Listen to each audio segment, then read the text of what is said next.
And that's the essence of an archetype, because an archetype really is, such an ancient part of us.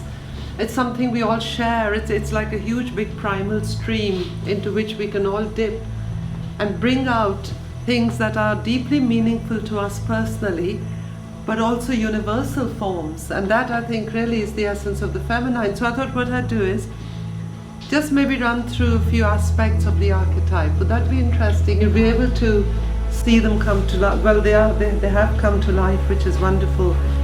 So I suppose what I would like to start from is that the feminine is an aspect of universal energy. Really, I think in its broadest sense you could say that, just as the masculine is too another aspect of universal energy.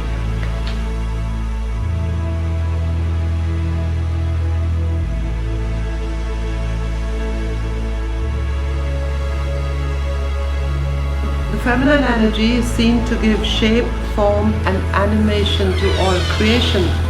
I don't know if you're familiar with the term Shakti, for instance. Shakti is that primal shape-giving energy that drives evolution. And many aspects of that energy are expressed in creation myths. For instance, spinning, weaving, pottery, those would all be very ancient and archetypal forms of expressing the creative energy of the feminine. You could say that the feminine gives, just as the feminine gives birth to the individual, the feminine also, it's the feminine energy that creates galaxies and, the stars on a cosmic scale,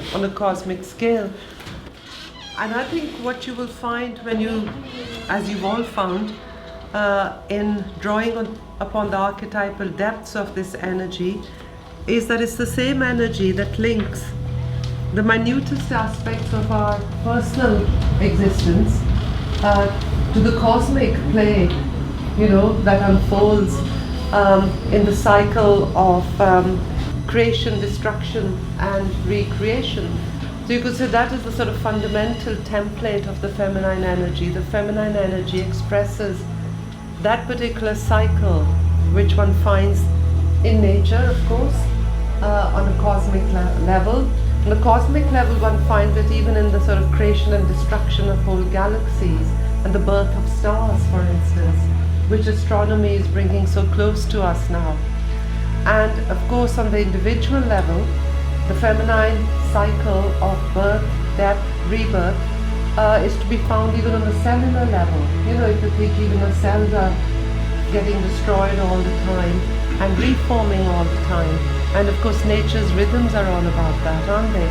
And the circadian rhythms that we talk about, the body clocks, for instance, which we have on the cellular level, on the organic level, and of course on the levels of things like inhalation, exhalation, systole and diastole, the beating of our heart.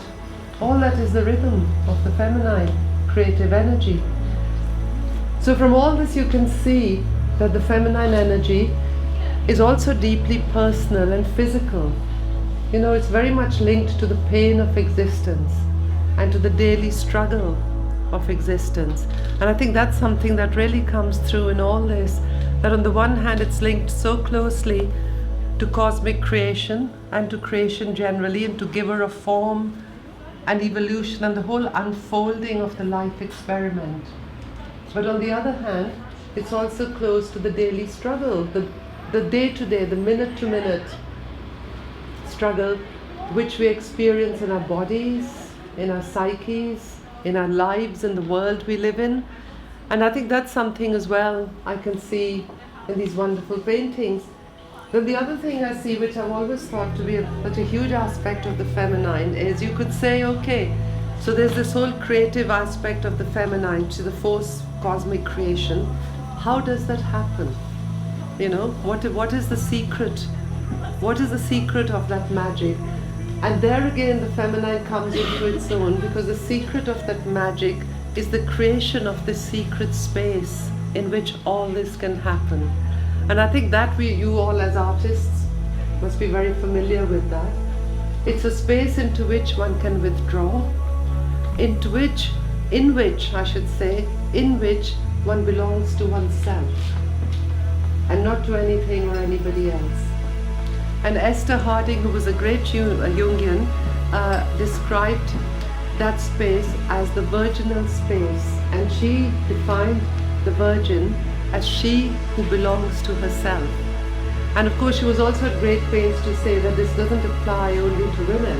You know, we're talking about an energy, we're talking about a space that all creative people work from. That kind of secret space is the alchemical vessel. And you know, in mythology right from ancient times, that particular space from which all creation comes has been expressed very much as the womb, as the vessel. In Indian mythology, it's called the Hiranyagarbh, which means the golden womb. It's the golden womb of creation, out of which new things can be born. And they can be born precisely because we have withdrawn from the very extroverted, solar, expansive principle. So in that rhythm of expansion and withdrawal, the feminine gives us that retreat, you know, something that we can go back into, where we can connect with the deepest aspects of our nature, where we belong to ourselves. And I think today, people are finding that that is more necessary than ever before, because everything pulls us out of ourselves, doesn't it? I mean, the way we lead our lives, the structure of, you know, the daily sort of business of living, the structure of our lives, the incredible pressures that are there now at this sort of crossroads, you could say, a turning point where really the future of humanity hangs in balance, basically.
That is more necessary than ever before, because everything pulls us out of ourselves.